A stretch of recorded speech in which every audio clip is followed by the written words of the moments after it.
thank you so much, everybody, for taking the time, both from Caesar's Calls community. So shout out to the Apes. Hope you had a great weekend. And then also everybody here from the Bird Dog community on Solana.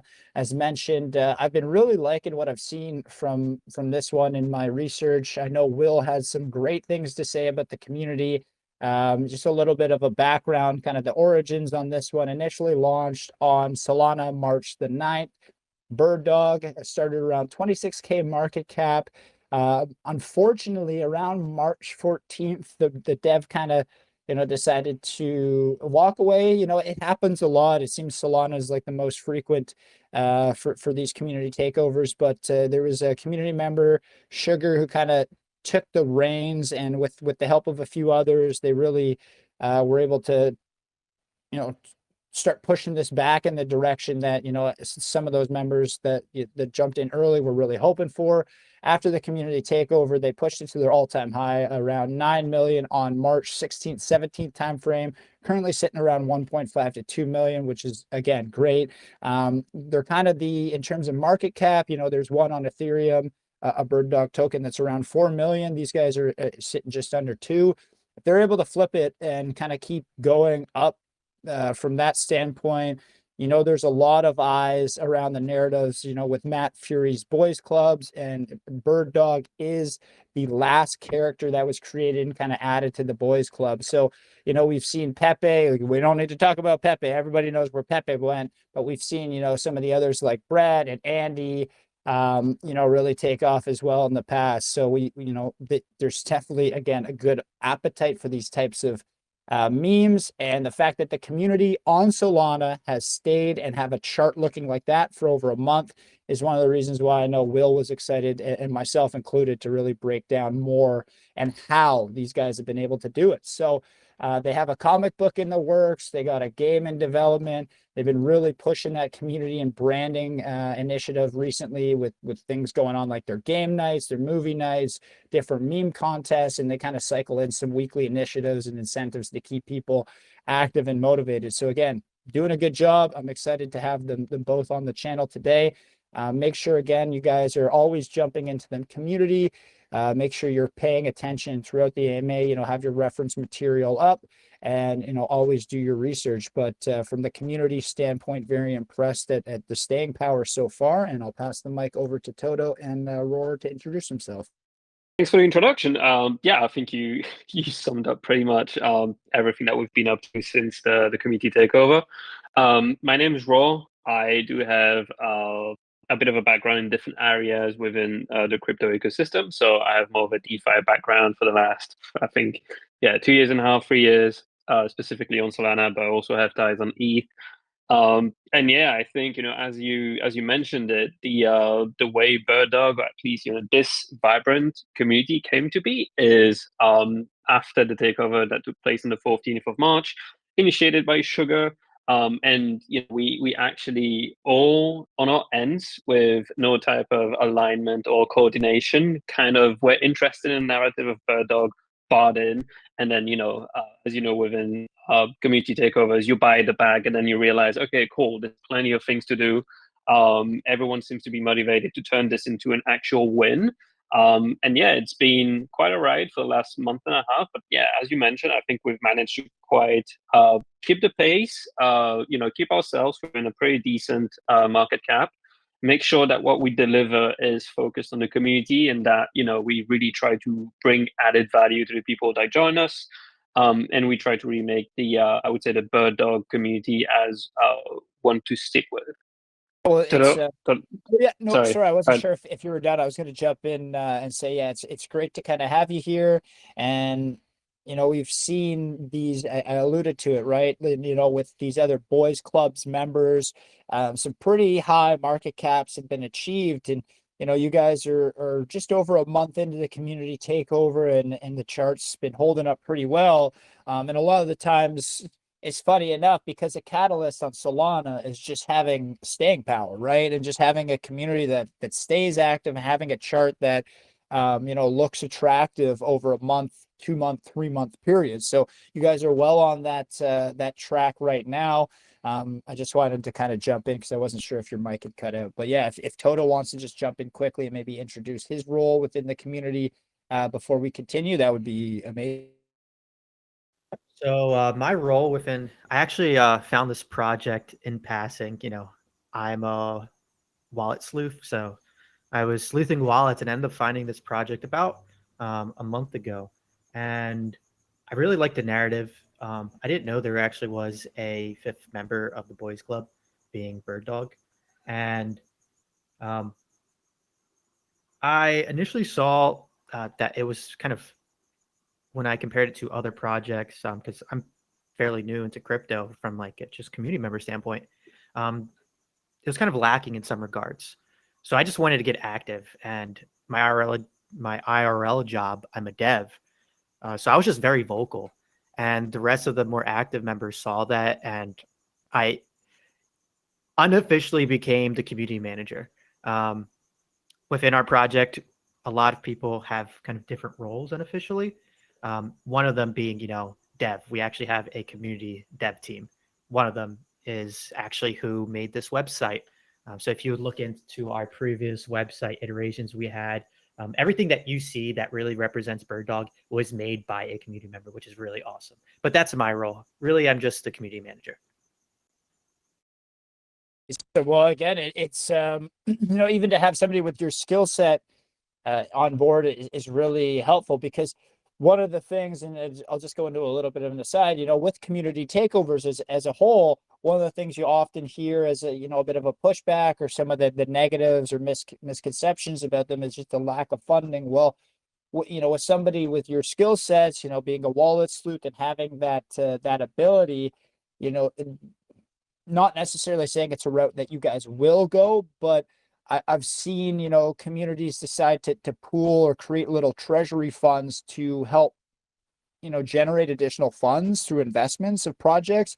And having somebody like yourself who's really savvy and able to identify, these opportunities low, that's a good skill set to have just in and of itself. So yeah, definitely cool kind of background to have involved with the community, and you never know as this thing evolves where your skill set may add value.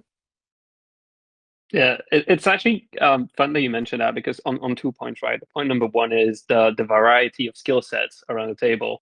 And when we started with the community takeover, you always kind of land in these group chats with, a lot of people. Everyone kind of wants to do something, but nobody's really taking the responsibility of doing them. And I think this is where the chemistry within the team worked very well, because, for example, myself, I have more of an operational background. So I really try to focus on, okay, who actually wants to do something and has the skill set to do it, and then we can really get to work together, and everyone can do things that they like doing and that they are very good at. So you really maximize the time that people spend on the community takeover, right? Because a lot of people, they work the 9 to 5, they hang out in a community Discord, they want to have fun, they want they want it to be light, right? It's not like they try to take over a DeFi protocol, and we need 10 devs that actually know about very, very, like Solidity, Rust, and whatnot. So here it's really all about maximizing the efforts that people want to put, and making sure that that they have fun contributing, but at the same time, it is contributions go in a very consistent direction as well. And I think we took a couple of days to kind of find a rhythm, but we did land on a good rhythm. And the second thing I wanted to bounce on is the community funds is actually an initiative that we put together. So we have a multi-sig, and people contributed Soul to it directly, contributed BIRDDOG to it directly as well. And it's a fund that we've already used for marketing expenses. We've used that as well for distribution of prizes for the community. So we've had a couple of community incentives. So we have a weekly community incentive that is based on the rating. So the more you rate and the more you get points, the better obviously you are on the leaderboard, and you get more BIRDDOG as rewards. We also had meme contests, for which we paid the top 5 memes $500 worth in Soul. And we use that fund really to try to be strategic with it, right? The point is not to splash on everything that we see and shines, but it's really to align ourselves with what we want to deliver, which is, as you've mentioned, we want to push the comic narrative And we also want to push the game. And for the game, we're lucky because, as you've mentioned, we have different skill set around the table, and we have someone that happens to own a very skilled gaming studio with a couple of developers, and so we can tap into this to deliver cool things for the community. And that's really all about the community takeover experience that we've had is a very pleasant one because everyone now is really involved in the role that they have, and it's really cool to see. It's definitely that's what make these community takeovers very unique. And again, I understand the some of the negatives that go along with them, but on the flip side, it's sometimes like when a team gets put together and it's like a group of people who already know each other, maybe the skill sets are limited or the focal point is very narrow-minded. But when you get a group of people who genuinely like in this case, the meme and the branding and just, the bird dog narrative, and then want to add value and contribute, like sometimes actually the team or the group of people that you get together in a community takeover can be stronger than, the initial group that wanted to launch the idea. So it's definitely a case by case and like more of a situational basis. But I will say Will, our scout, had some really good things to say about what he's seen. And I can't lie. I've seen Bird Dog on, Twitter. I've seen the narrative. So you guys have done a good job because I'm not super active on Twitter. And, I spent my time between Twitter and Telegram. But, whenever a meme coin kind of catches my eye or I know about it prior to an AMA, I always say the community's clearly done a good job. So that's a really positive thing from my end as a host. When I'm doing my research, looking at a project and knowing a little bit about you just from the naming perspective prior even to deep diving. So yeah, good job by the community. And it's a very unique set of people, I think, that can come together.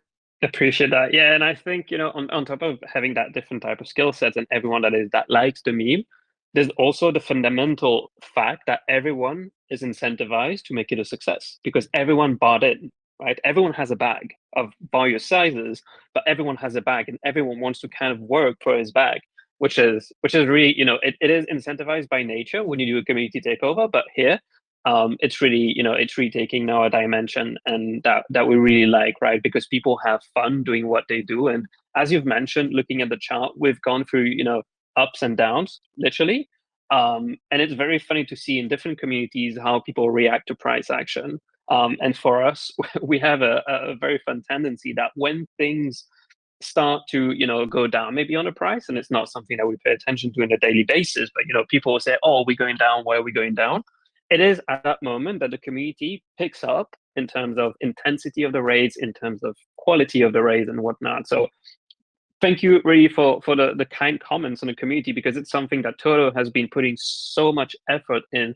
It's good to have raids, it's good to incentivize people, but if people go on and share the hashtag of Bird Dog, it's not going to get anyone to buy in, and it's not going to get anyone specifically to look at a project. Because personally, for me, if I see a hashtag, I'm more likely going to be muting the hashtag if I see it more than 5 times on my posts.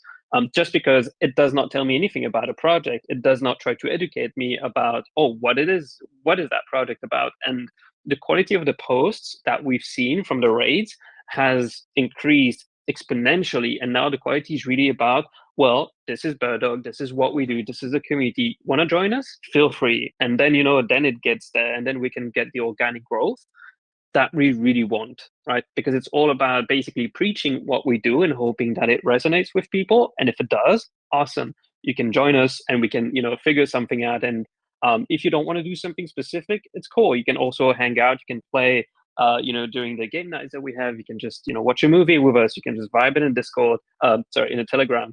And yeah, that's really what it is about at the end of the day. And then, yeah, now that we can also bring a broader vision to the people, because it's not just about, having a Telegram, getting people in. It's a cool vibe. We watch movies, we play games, right?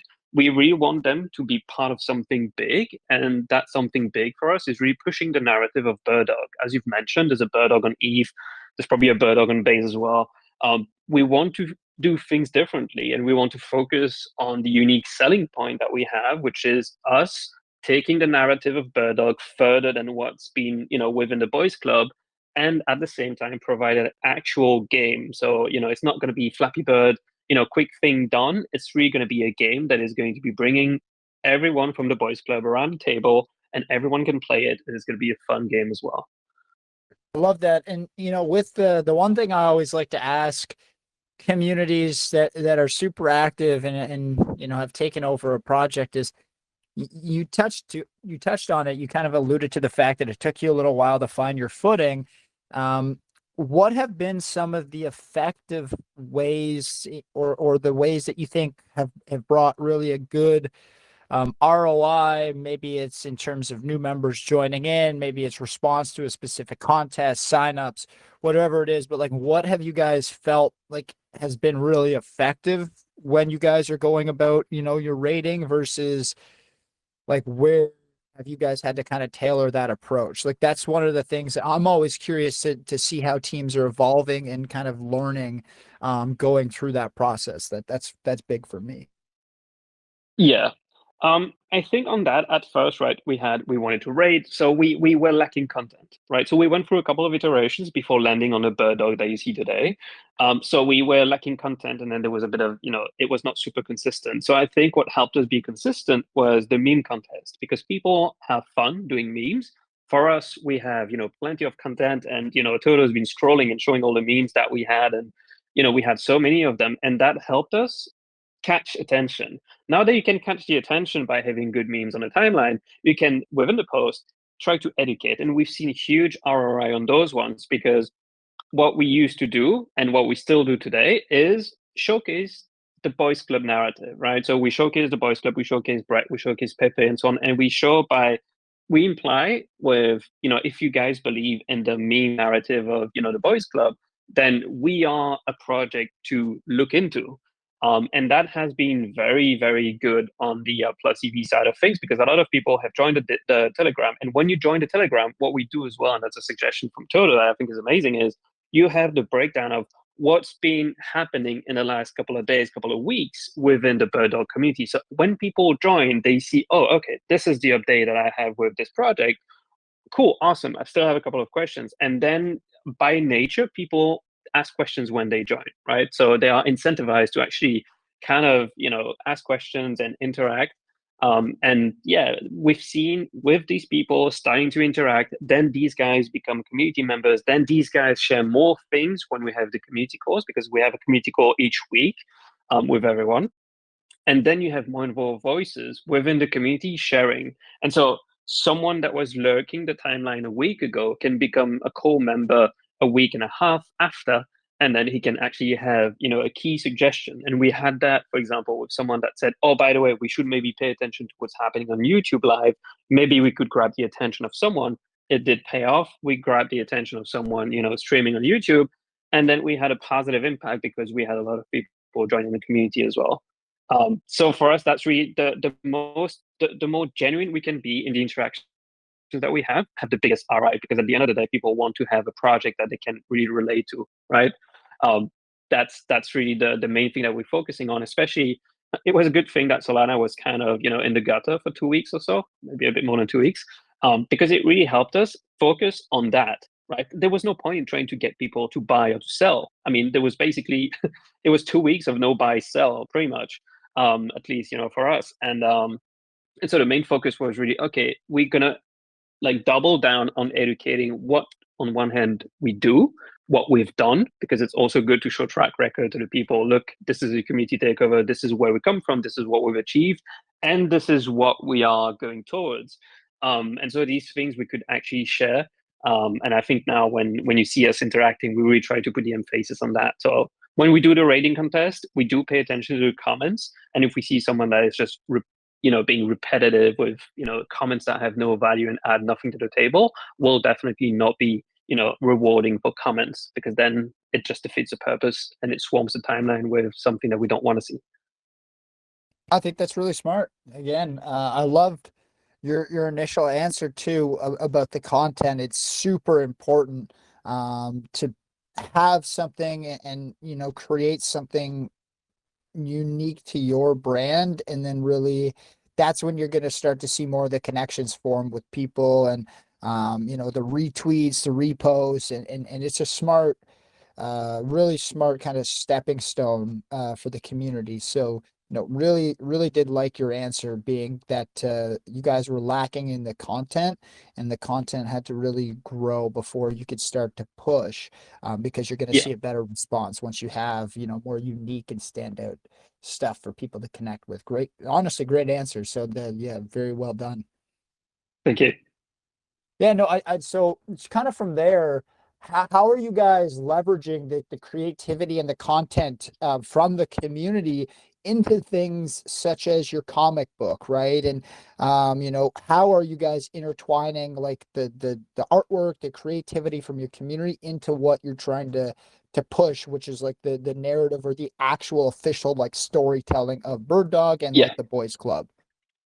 That's a great question. Actually, so we like Toto is showcasing now a bit of a draft that we put together, right? Because right now we do have a couple of artists that have been publishing memes, but we don't have, I would say, a comic author just yet, right? So what we want to get going though is already share where we want to go with the narrative, where we want to go with the story. So this is a first page that is basically retelling one of the pages from the Boys Club narrative, from the Boys Club comic itself.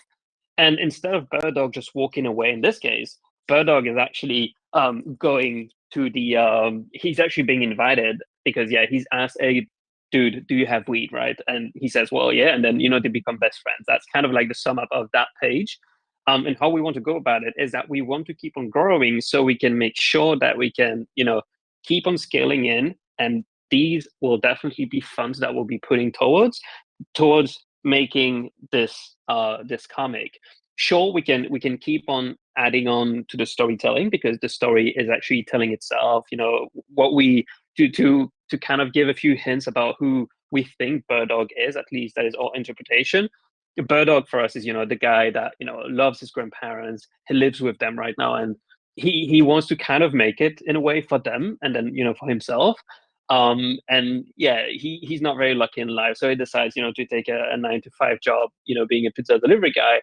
And then one day, as you see here on the first page, well, he delivers to Pepe and the friends, and he's got weed on him. Then they become best friends, and after that they do notice, I mean, BIRDDOG does notice what's happening within the crypto ecosystem and within Solana, and he's like, well, during one night he has that epiphany that, oh shit, I should actually make myself make a token myself, and then it starts from there.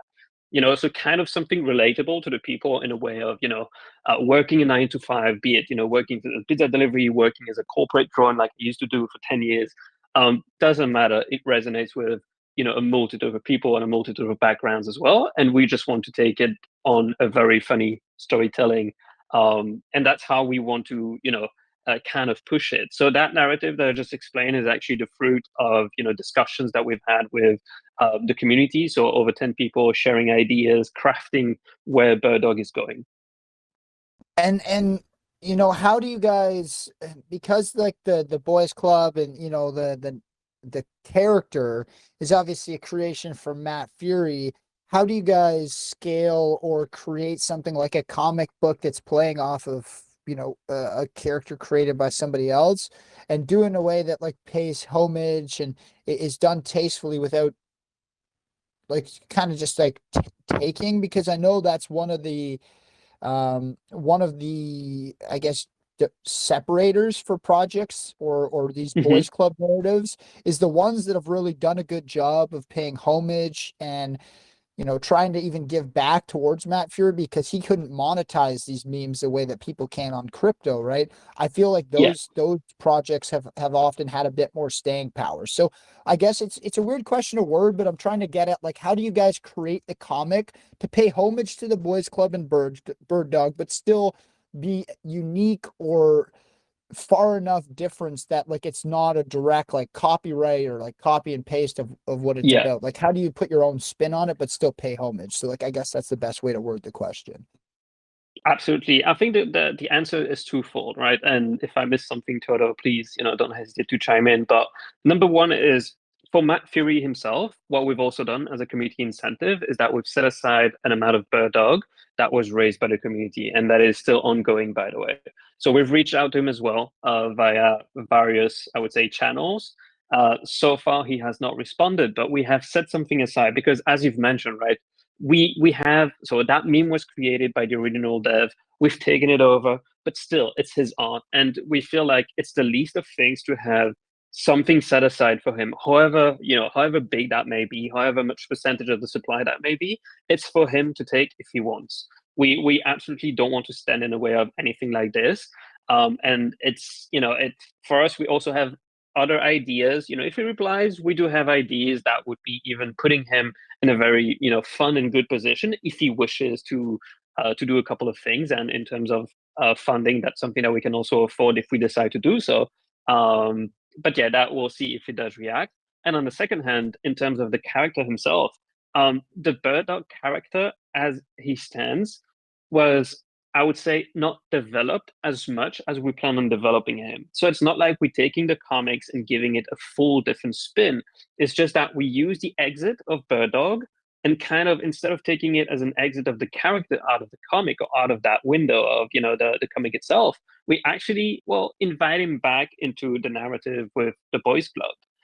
Because he is actually, after all, that guy that kind of, puts the boys club together in a way. And that's what we want to, at least in our minds, right? And that's what we want to push forward. And the way we, pay homage, I think, to what Matt Furie intended is that we keep it as light as possible. We keep Bird Dog as the chill Bird Dog dude that, is a pizza delivery guy. And, we just take it that way. So that's why I think in terms of iterations, we've always been very respectful of what Matt Furie has done. For example, he's been, asking to, for example, not use his original art and so on and so forth. And that's something that we've absolutely respected, just to make sure that, it does stay true to the nature of what he's requested to begin with. It's really, going oh, go ahead. Sorry, Toto. Yeah, so going off that, kind of one of the reasons that our Bird Dog looks different is because we don't want to be, a one-for-one replica of Matt's artwork. So we're paying homage of the aspects that he has already defined of, he's a character of the boys club with everyone else. He's a pot-headed intellectual. So he's someone who gets high, but has these random thoughts that are like, you usually wouldn't expect otherwise. And we're just really expanding on them. And this version of Bird Dog that you see is actually our, I would say, third iteration of what we wanted Bird Dog to look like. So we've gone through a couple of iterations. Some of them had to be forced because, we've had some bad actors. But I think that's really what's paying good respect. And as well, we did watch the Matt Furie movie as a community, which is really cool one night. And through that, we learned a lot of different things of like what he liked, what he didn't like. So we have like a small snippet of the comic on our website, which probably will change in the future. But one thing we realized is he actually spent a lot of time of not wanting his digital work to be distributed online in regards to lawyer fees. And once we found that out, we didn't know that, honestly, until we watched the video. We made a point of emphasis to not share that content going forward on X. So we're really respectful to him and trying to be as much as possible outside of the funds we're trying to give him. We actually bought a whole bunch of NFTs from him that he released, and we'll be handing out as prizes for future competitions, but we already bought them ahead of time. But that's one way that we're also, ongoing, trying to support him as an artist. Oh, that's really awesome. And again, like it's kind of a tough question to word and even answer, right? Because there are a lot of projects, not just Bird Dog related, just other boys clubs members. There's so many iterations of, Andy and Pepe and Brett and these others, right? So doing it in a unique way, it's sometimes a longer approach, but again, trying to really honor, Matt and his creations and his wishes that he's put out there into the space. Very respectful. I can definitely respect that as somebody who comes from a bit more of a traditional business sense and gets frustrated at the lack of, regulations and onus sometimes people take in this space. So it's just really good.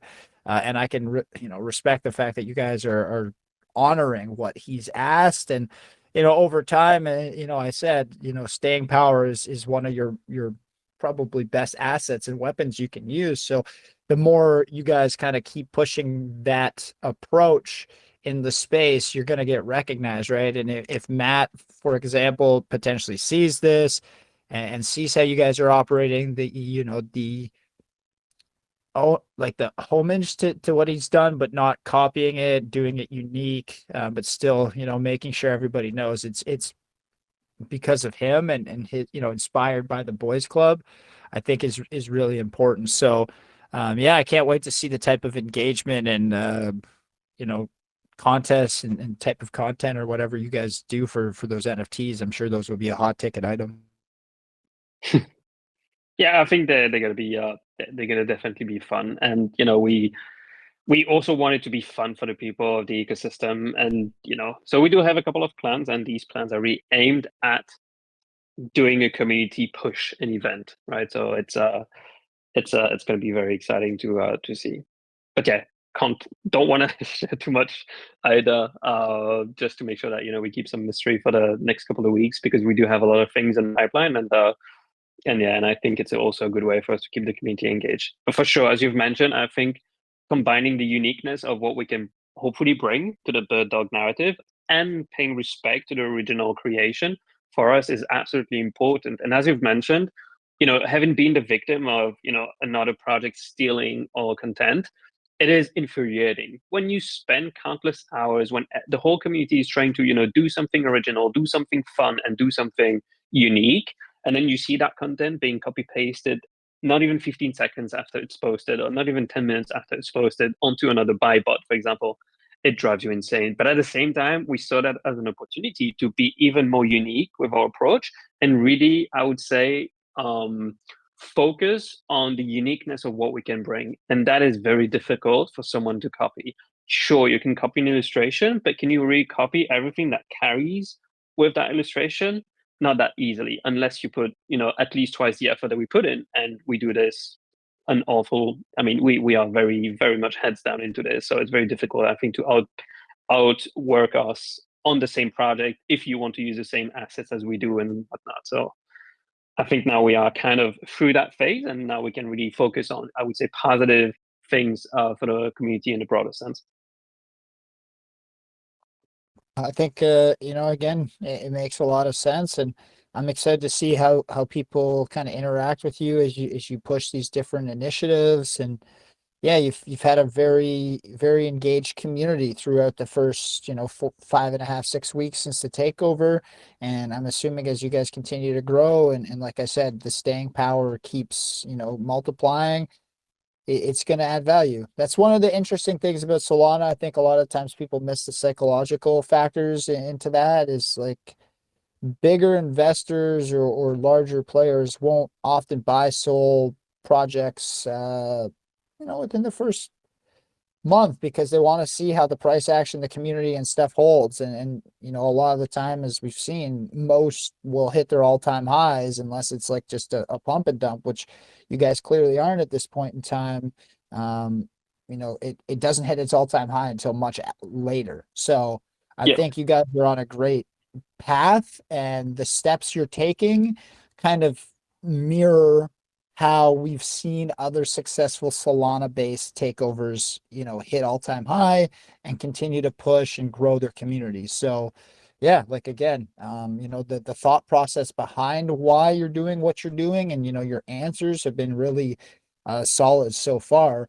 Now, another thing we haven't really got into, this is a bit more of the boring stuff, it's a bit more of the technical side of things, is, another important aspect to any meme, I would say maybe even more than sometimes utility projects, is just really understanding the distribution. So I was hoping you guys could just go a little bit into breaking down, the tokenomics for everybody here on this one, and touching just on kind of like the distributions, if there's any wallets that play on behalf of the team, community, that type of thing that people should be aware of. So yeah, more of the boring stuff now, and then we'll get back into the branding, the comic and stuff towards the back half.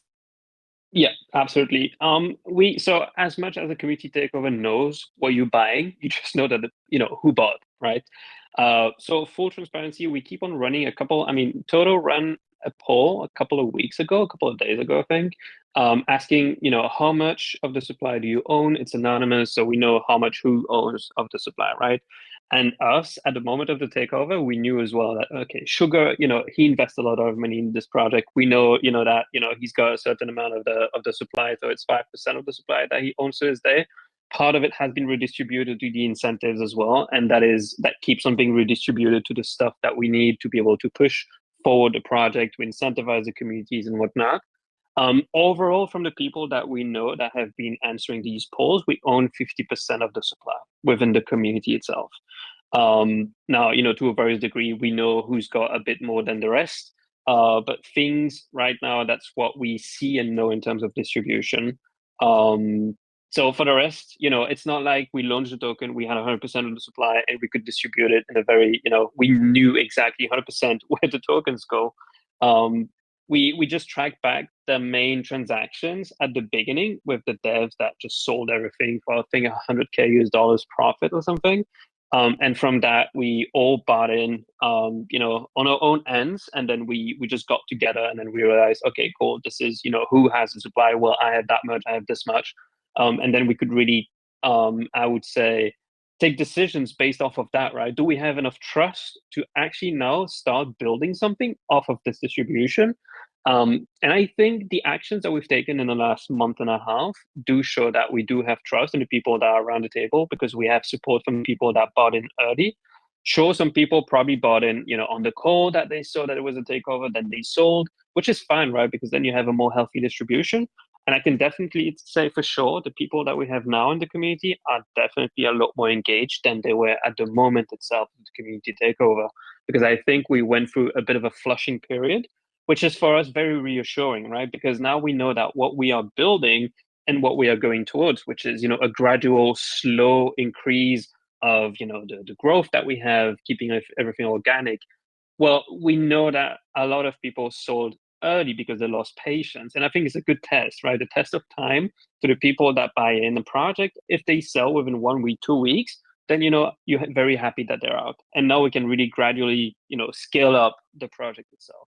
So for us, I think we feel very comfortable with the distribution that we have. Once again, as a community takeover, we have a community wallet that is displayed publicly as well on the website that we have, soleybirddog.com, and it's a multi-sig that we have. So it's not just one person that owns that wallet; it's 5 of us, and signatures happen on a 60% basis. So 3 signers out of 5.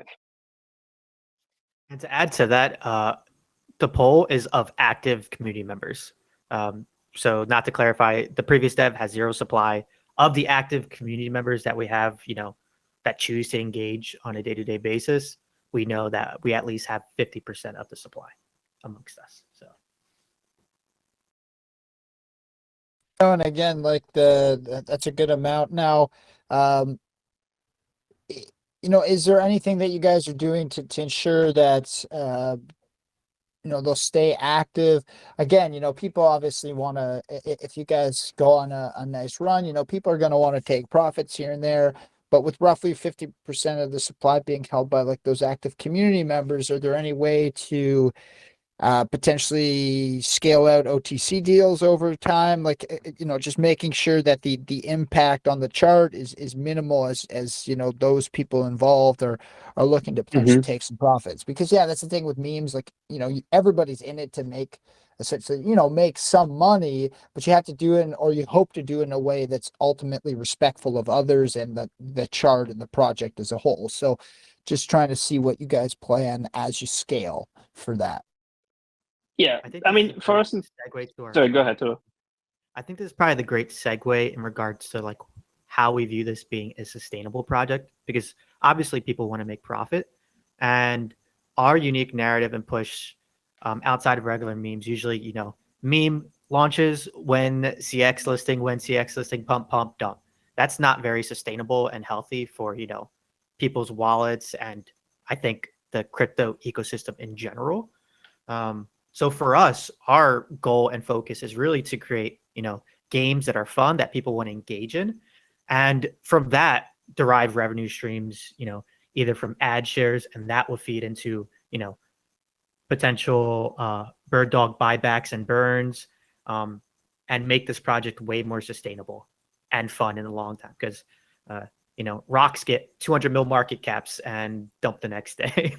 And on top of that, like my wallet itself is personally doxed within the community, and we do actually track as a community usually when we see like sells and buys where stuff is going.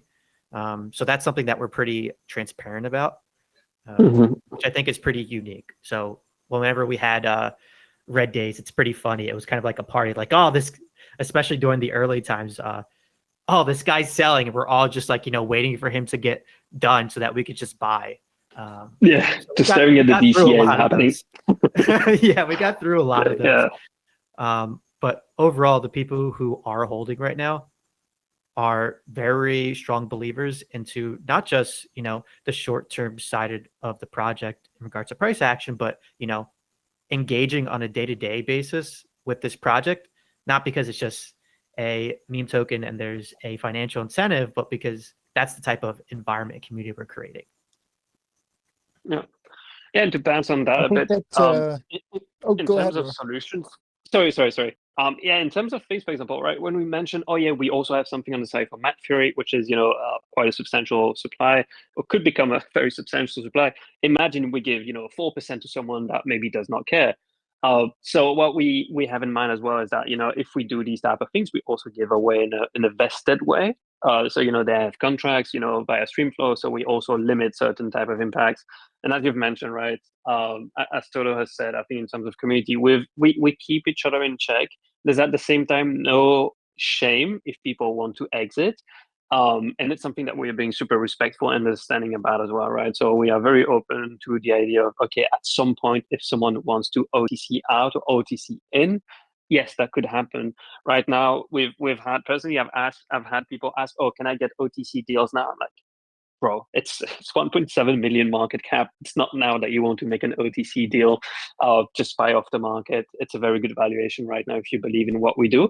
And at the same time, it makes people actual community members. It's not like, oh, cool, I got a bag OTC and I feel like now I'm just going to sit on it and just wait for it to accrue. I feel like buying off the market right now is still the thing to do.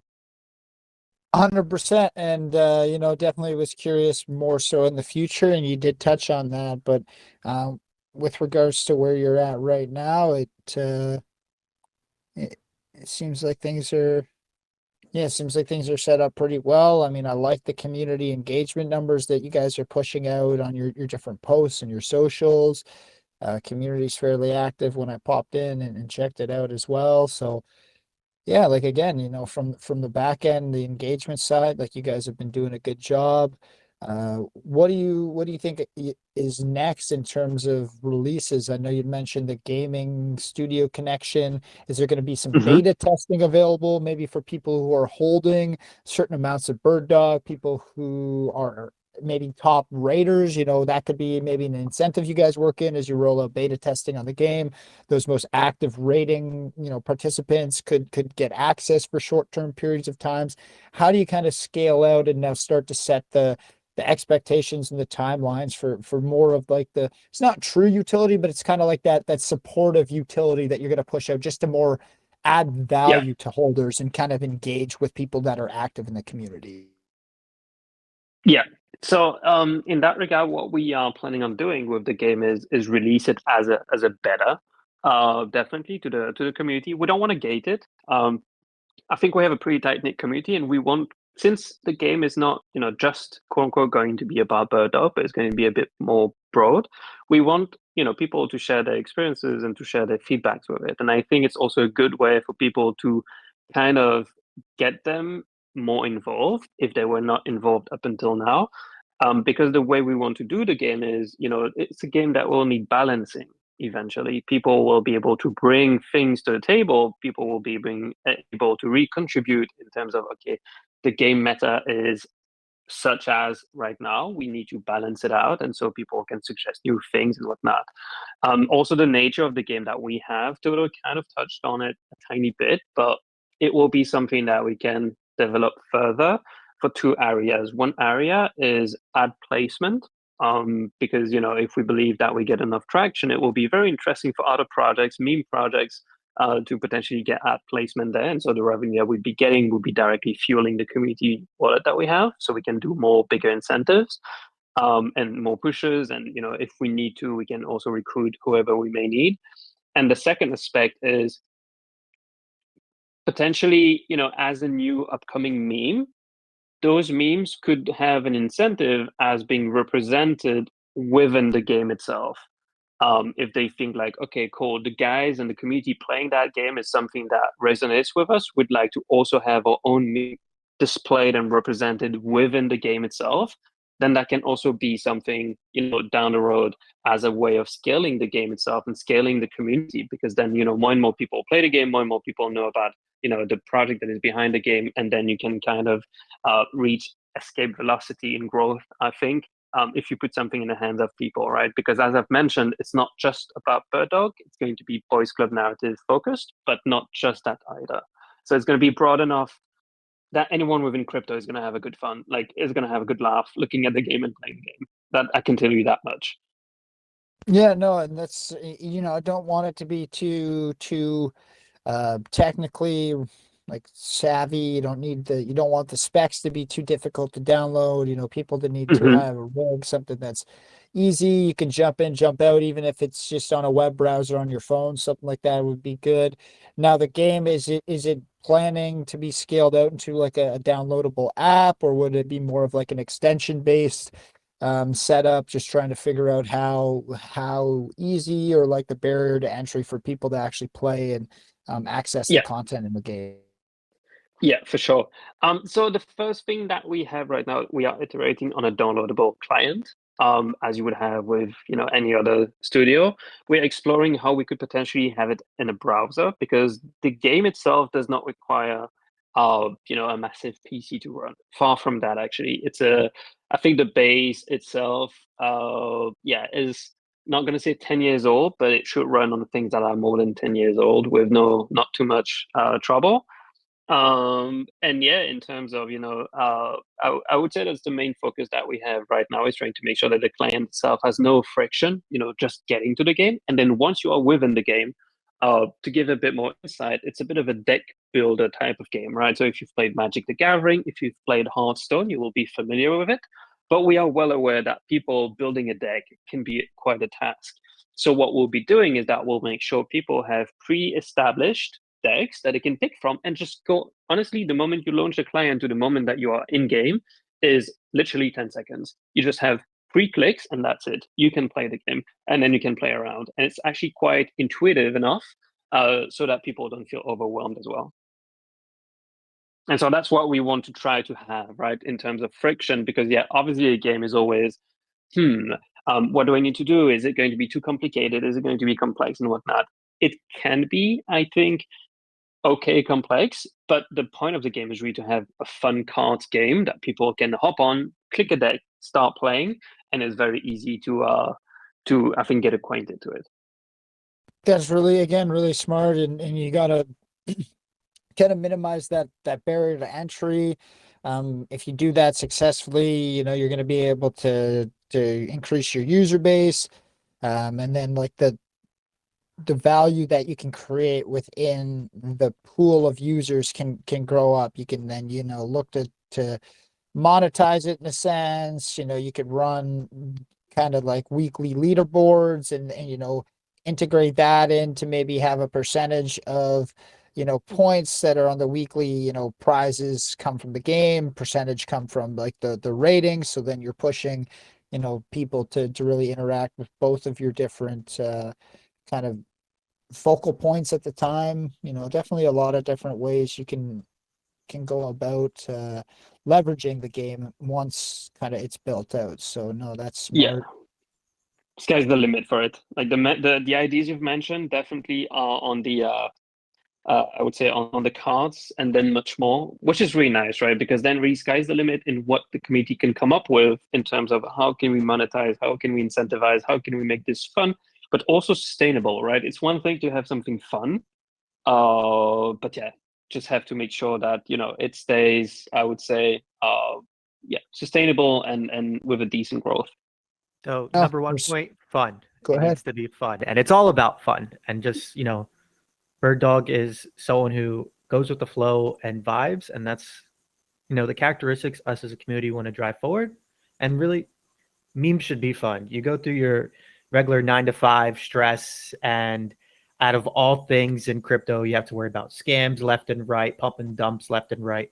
So we're really trying to strive ourselves on making a space that people come because they naturally want to and they're enjoying themselves. So while it's a game, first and foremost, it's really just about having fun. So Yeah. Again, I don't disagree. And if you think about some of the more simplified, mobile games over the past 10, 15 years, like two of the most common ones have bird pretty clearly built into the name, right? So there is It's true. yeah, like Flappy Bird, Angry Birds, right? Like those are two of the larger or more notable, mobile or kind of quick to play, fun, friendly games, right? And there's been so many different branded iterations of Flappy Bird. I don't even know how many would exist, right? So the the fact that you guys could, like, there's just an affinity for, it seems like, the bird branding and those types of, quick to play mobile games or, web extension games. There's a fit. It's just, you got to find the right, like, style that's going to have people want to play it.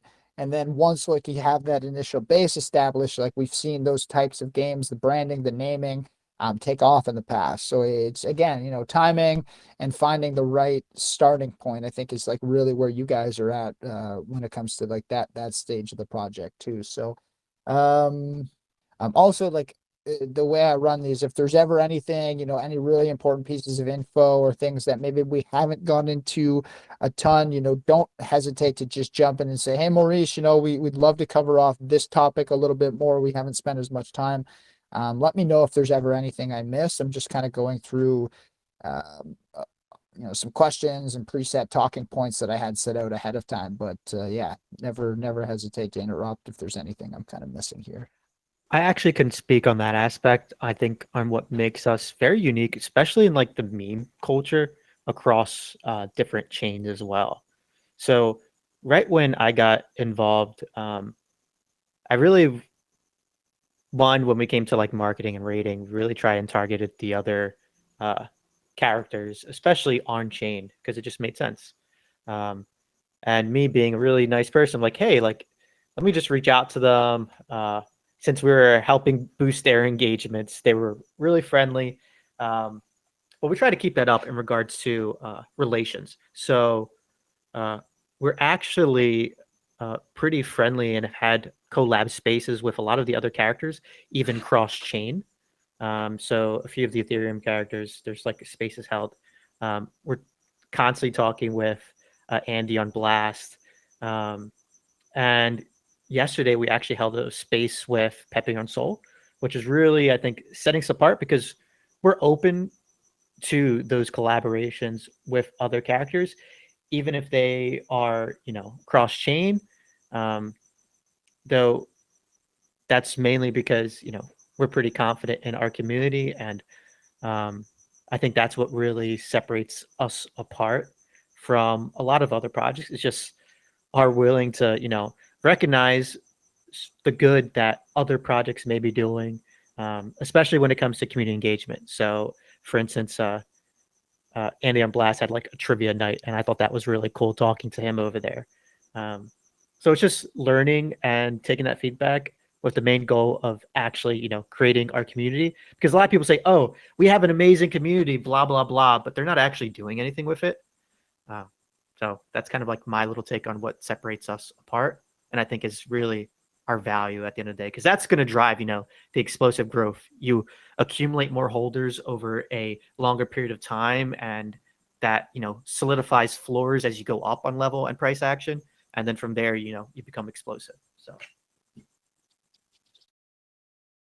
It's really, really smart. You have to kind of know how to scale and like approach it. And I mean, there can always be catalysts or, like things that come up or, events that occur that, kind of push the trajectory forward or like speed it up. But yeah, you do have to really identify kind of like the base building first, and it seems like you guys have, yeah, done a good job of that, and the good answers to the questions. Have been able to touch on like the distribution and everything, the narrative, what's to come, comic book, the game, the community is I would say the most important thing, kind of how you guys stand on your own, but also you went into it with your last comment on the community spaces and the openness to working with other communities or other members of the boys club and kind of create that unity and push the overall narrative. Plenty of opportunity in the space for multiple projects to win. I think one of the things you guys talked on, from a couple of past announcements and tweets I've seen put out is just um, higher tide raises all ships is like the way you phrased it, but like I agree, in a sense, as long as those other ships are also going about it in the right way and really Yeah. putting their community first and taking the space not for granted and trying to capitalize for their own gain, but like genuinely trying to help other people win in the process. So yeah, no, I will echo that sentiment from you guys there.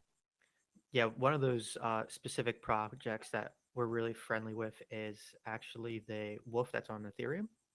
Um, those Land guys Wolf? are, yeah, land wolf on Ethereum. Yeah, Yeah, we bought in with we have an ape fund, like kind of like a DAO fund from our private group. So we bought a bag into Land Wolf on ETH. Caesar bought a bag because he knows those guys, and Beast Mode has been helping them a lot. And he's another Canadian guy. They shared it in a couple groups pretty early, like 100K. So yeah, that's been one that we've been supporting. And also Pepe on Soul is a team that IA made with, I think, 2 weeks after launch, and they've been running for quite some time. So yeah, both of those communities I have good things to say about. yeah. So it's just keeping those open relations and finding, actual good actors. So even though they may not have, like, they're not the highest market capped land wolf so far, because I haven't been able to talk to anyone from the AVAC side. The person running it is really based, and it's really, we want to form those strong connections with other people who have their community's interests in mind. So Yeah, I'll put you in touch with Caesar. I don't know if you've because I we know are, you guys booked in through Will, yeah, but I don't know if Will would have put you in touch with Caesar for some of these soul spaces he's been doing. Because yeah, it seems like your approach, your mentality as a community, just and two guys like being on stage would align well with how kind of Caesar's been going about it. And I mean, sure you've seen, some of the activity. I mean, I'm not so much on the negative side myself, but what he's told me is like, dude, you should have told me about all this shit going on Twitter earlier, because it would have been hard for me to stay away. And I'm like, dude, I feel you. He's like, that's why I would say, like, it's really hard for me to stay motivated to push our Twitter, because I'm out here crafting, a tweet. I spend an hour on it and it gets like minimum engagement, because like I'm not trying to farm off of anybody. I'm trying to actually put out genuine content. And then you see other people just, good morning or some crap, and it gets like 60K views, and it's like really very little merit to it. So yeah, Caesar's the same. Like he's been kind of on that train recently in terms of trying to clean up the space, and not but he's also somebody who, if you're doing it right and genuinely pushing, like he will be there to support you. It's not all negative, but there's so many projects and genuinely people who don't care. It's like the 95 versus the 5%. He's going against the 95%. So there's a lot more content to talk about. yeah, definitely, I would appreciate that. Yeah, I know, but he's doing spaces with other soul-based projects. I think you guys would be a phenomenal fit for one of those. So if you guys aren't in touch, I'll tell him, whenever he does one of those project focus spaces to get you up for sure. And then awesome. we have you That'd coming be on amazing. tonight. Yeah. So just trying to see if there's anything else like major. Like we've had a good discussion so far, but I just want to make sure we didn't miss like too much. Like I guess the only other question is, within what's going on, like the whole boys club ecosystem, in terms of like Brett is obviously going on a run on base, but if you look into Brett and like the connections behind it, I mean, it may or may not be a good thing for the space in the long run. But like, how do you find like your fit in the boys club, be able to kind of interact and engage with those bigger communities to draw on some of their engagement stuff? Yeah, it's a tough question. It's like, how do you kind of find your fit within the boys club, being that you're, almost 2 months old, but some of these projects have run time back to 2023 and are pushing a year. So like, how do you kind of find your identity, and do it in a way that's respectful for the other projects, but maybe not endorsing them, because, not all of those other boys club narrative projects are necessarily run the same way you guys are doing it. So short term, I think, the easiest thing of setting ourselves apart is via market cap. We have that play of, hey, we're BIRDDOG. This is what we're doing. Look at our market cap in comparison to these. So that's really, a short term way that we're differentiating ourselves amongst the other boys club characters. But outside that, the real thing is there's a lot of people who don't even know who the boys club are. It's kind of, when you think of that, it's crazy to imagine, because, you have Pepe and Brett. Brett's maybe going to break 1 billion. Pepe already has. So that's where we came with our branding and our goal of continuing the story of who BIRDDOG is, to really push him as a character and meme forward on his own. So people outside the boys club and who know who these other characters are, like Pepe, Brett, Landwolf, and Andy, will know, hey, there's actually a fifth person here. And even if they don't know that there's a fifth person, they find out who BIRDDOG is via the way that we're crafting and narrating his story. I think that's really how we're setting ourselves apart from not just the other boys club characters, but also, the copycats that we had to deal with. And it makes us unique.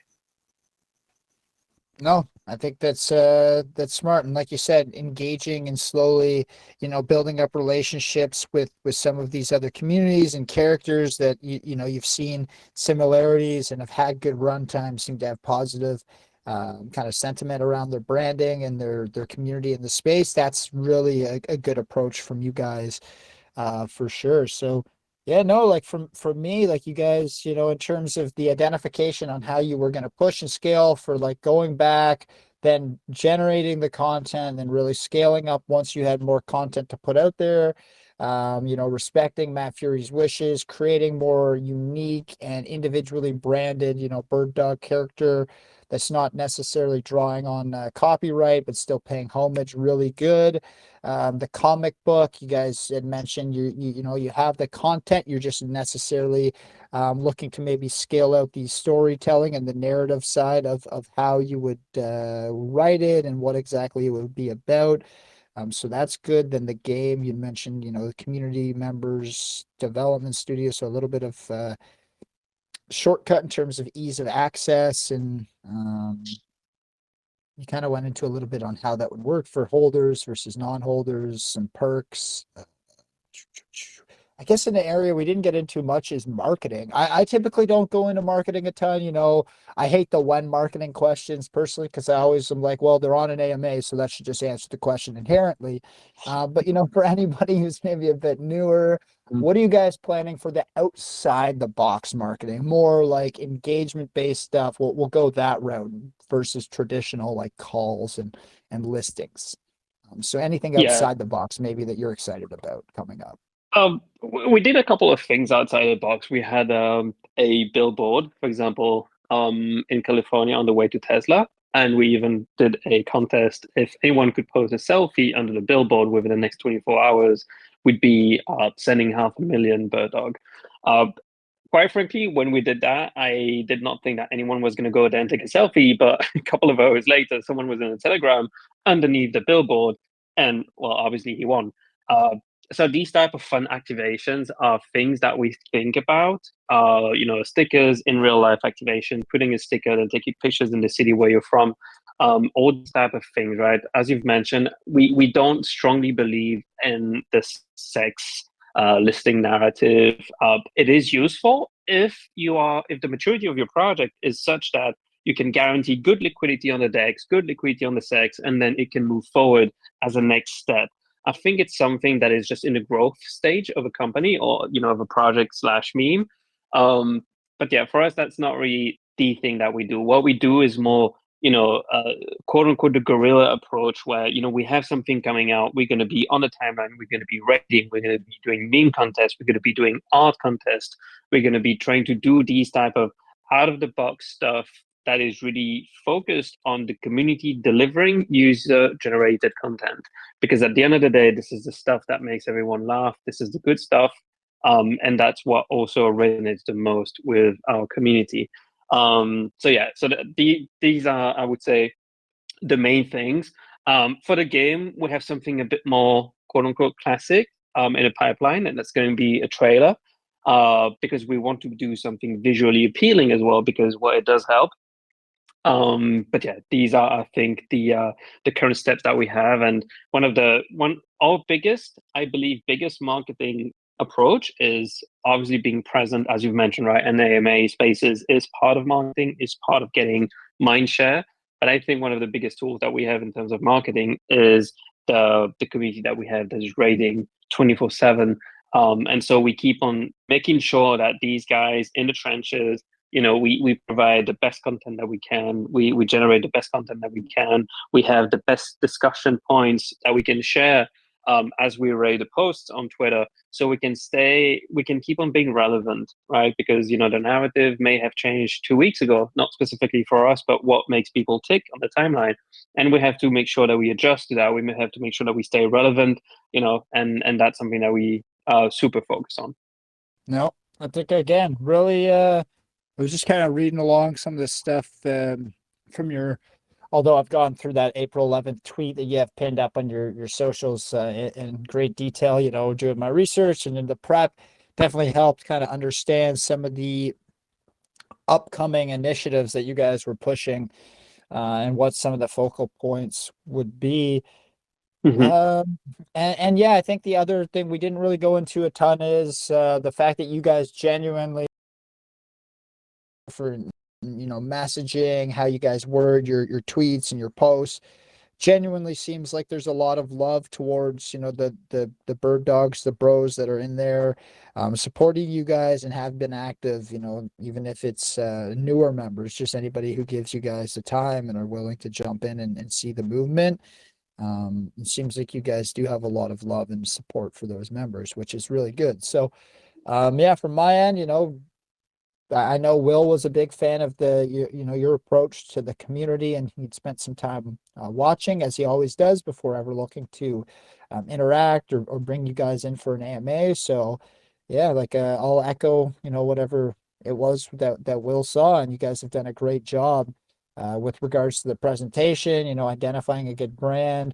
Not one of the more saturated characters, so I'll say there's a little bit more runtime, and you guys can kind of be part of that narrative telling versus, if it's Pepe that you're trying to push. Well, kind of everybody knows Pepe a little bit better, but Bird Dog, you guys have a lot more flexibility and can be a part of that creation on the crypto side of things versus Pepe almost has its own identity already. So being able to add more or tailor that, change it, it may fall on mute ears, but in this sense, you guys are going to be part of that growth because you're still there's yourself and an ETH play, but nothing really over 5 mil at this point. So there's a lot of potential growth compared to the other members of the Boys Club. Absolutely.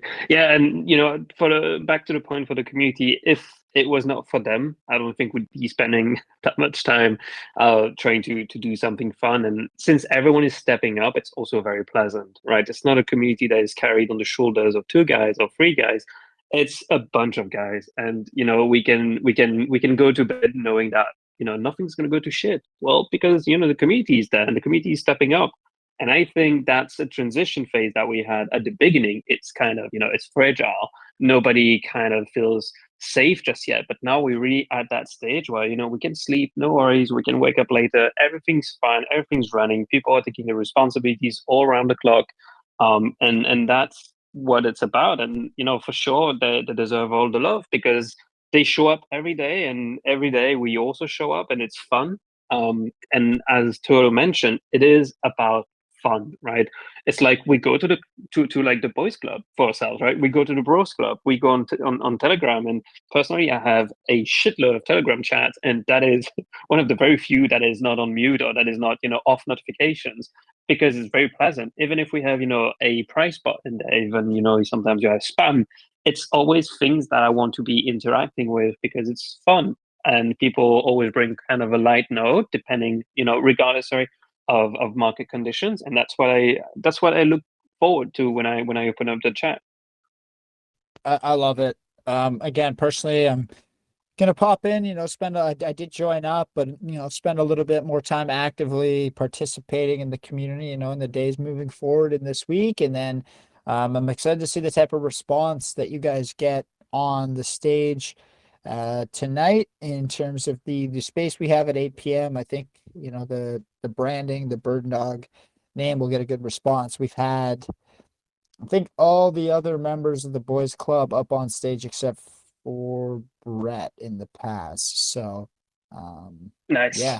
yeah. So that'd be really cool to get Bird Dog up there, learn about, how you guys fit into that narrative, and more so like what you've done so far, since the 14th of March to stand out, because it's an impressive looking chart for a community takeover. I got to give you guys credit on that. So I'm not a chart guy, but on Solana, I do put a little bit more focus on charts, especially when it's meme based, because I mean, you got to give credit where it's due. Like that's just a fact. I appreciate that, really. We've been in the trenches for so long, sometimes we forget to look at the chart. And that's thank you. Really appreciate that. And the thank you comes from the community. Yeah, you guys, I think we're around 600K when the community takeover first happened on the 14th. And I mean, still sitting at, a couple X's up from that a month later with, a few nice runs, and people are going to often take profit along that stretch. So Solana is an interesting one. I'm sure the congestion that happened a few weeks back did not help either. It seems like there was a bit of a dip that occurred around that time and, pushed out of it. But it's looking good so far. So from my end, I think I've kind of covered everything I wanted to go into, except for, and this kind of plays into the question component that I bring in. We'll maybe do 10 minutes here, 5-10 minutes of some questions. But the first question is, people just wanted to understand more on the whale group. So I know it's 7.5 million Bird Dog tokens, not $7.5 million worth of Bird Dog tokens. Want to clarify for that, everybody on the AMA. What does that entail? What are some of the benefits of the whale group? Is there, his question was, this is from Olivin. Do you get opportunities for airdrops from different communities? Like, what are some of those benefits to being in that whale group? Well, I'll answer this one, Roar. Go ahead. Unfortunately, I'll be honest, we don't really utilize or have much value in the whale group right now. So it's something that we kind of need to incentivize more, because a lot of our members that are in the whale group are just active community members themselves. So oftentimes everyone's finding out information at the same time in the first place. So that's something that we kind of need to brainstorm and figure out how to deliver more value there. But since those people are already very active and getting value from the community itself, it's kind of a seesaw that we really haven't utilized really at all, if I'm just being transparent. So at this point, there's not really much value that's derived from the whale group, just because of the nature of who's interacting and in it, because there's about like 10 members in it. So honestly, I love the honesty, because most of the time you'll get people in here being like, yeah, buy the maximum amount of tokens, join the whale group, you can, but you're just like, yeah, man, like, obviously people are in there because they believe in the project, maybe have bigger bags and they're active, but in terms of like, what's coming back to them at this point, it's not much. So I do like the honesty and the transparency on your answer for sure. And definitely something that, as you said, you can kind of look to identify how you'll be able to add more value to those individuals without, you know, taking away value essentially from other people. So Yeah. I think to add on that, the focus point for us was really to make sure that we could level up the broader community first, right? To bring everyone up to speed and to distribute responsibilities to anyone that would like to participate, instead of trying to cater to a group of whales, and which we know are supporting the product already, right? And they are aware of that as well, right? Because they're in the trenches with us. So it was just, it makes so much more sense to make sure that we can onboard the new guys coming in, that we can create stickiness, that we can grow the community organically. And then as we grow, as it makes more sense, maybe to have that work group where we may share things, ideas before we share them to the broader audience. But right now we're building in public within the community. I think plenty of ideas that we have are being shared in the BIRDDOG main channel. And when we have a community calls, we always say, hey guys, who wants to join us? So it's not like we're creating a barrier of, okay, we're going to discuss super private stuff. If anyone wants to join, you're more than welcome to join and participate. We just want to make sure that we don't have community calls where, you have 200 people joining and nobody talking, aside from Toto, myself, and maybe two other guys. We want to have a more interactive session. It's also more easy to manage when you have, fewer people around the table, but also you keep it more qualitative, I think, if you have to brainstorm. So yeah, we created that group, trying to think, okay, that may be a brainstorming session group to begin with, but at the end of the day, we just brainstormed in the public channel. no, again, I think like it's good to obviously have a group of whales or, larger holders that believe in the project, are going to be good floor holders.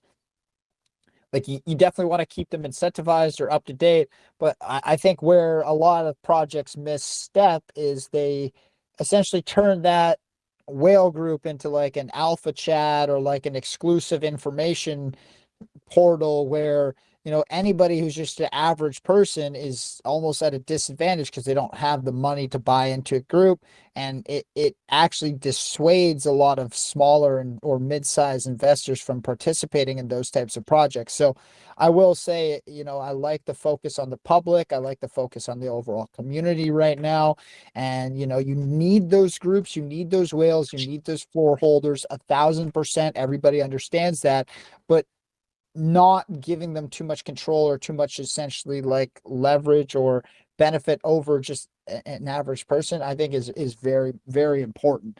Because you may cater to the whales, but I mean, supply on most projects is finite. So once you, in terms of the, amount of tokens required over the number of holders, once you start to hit your maximum number of essentially whales that can be purchased, or the price of that tokens goes up to an astronomical amount where, somebody's not going to probably buy in for that amount later on, like then you essentially hit that plateau. And it's often, and again, it's not 100% written in stone, but trends on past projects, when that happens, it's often a slow decline down from there. So you're trying to really avoid that, after spending time building it up in the first place. And I understand that.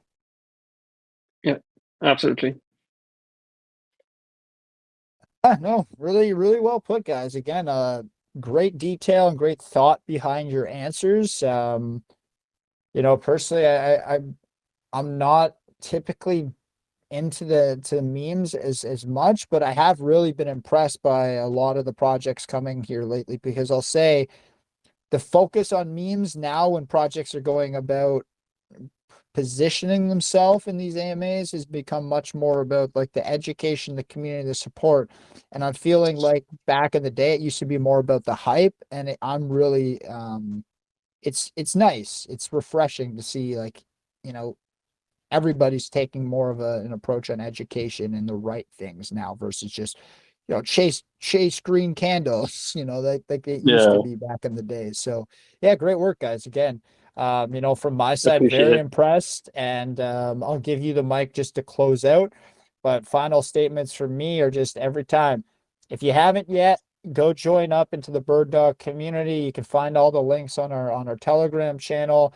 If you maybe jumped in a little bit late, or you want to kind of get a second iteration, spend some more time with the community, we have our space. These guys are going to be jumping in to present tonight. Goes live at 8 p.m. I'll give you the official kind of window when you guys can pop in, so you don't have to sit around for too long later this afternoon. But yeah, really excited to have you come on tonight and get that cross exposure built up. We may even book some additional spaces and stuff out of that. So yeah, I'll pass you the mic to close out, but just really impressed. Great thought process. Good job on the community takeover. Chart looks great for, over a month old on that. And yeah, just, thank you so much for coming by, taking the time out of your day. For anybody who hasn't, jump into the community, and I'll let you guys kind of officially close out before we wrap the AMA, and then see you tonight. Awesome. Thank you very much. Well, thanks for having us. Definitely on this AMA. That was really a pleasure to be able to kind of, share what we've been up to for the last couple of weeks. If you guys have any questions, as you've mentioned, please join the Telegram. Don't hesitate to ask me questions. Nothing's off the table. We love answering questions and, turning people into community members. It's what Toto does on a daily basis. And then, yeah, looking forward to be present tonight during the spaces. And once again, thanks for the opportunity. Thanks for having us. Keep an eye on us, because we're going to keep doing things regardless of what happens. So yeah, I'm gonna make some connections. I don't know maybe who you guys have spoken to about spaces and different people, but genuinely like your approach. Seems like you guys are really community oriented, are genuinely helping people as they come into your community get kind of comfortable and set up. So yeah, we'll see what we can do in terms of creating some additional connections or network opportunities for you guys. But yeah, just keep it up. And I always say the one thing I'll echo before we end it on the recording side is, if the community and the projects show up, I always say I'll show up from my side to support you guys, give you a platform, invite you on spaces, help with the networking and that type of thing. So yeah, just keep pushing, guys, keep doing your job, show up. And, if you need anything, looking to get on a space, have any announcements coming on, you're looking for some additional exposure around, don't hesitate to drop me a DM, and I could try and see what I can do. Thank you. Appreciate that.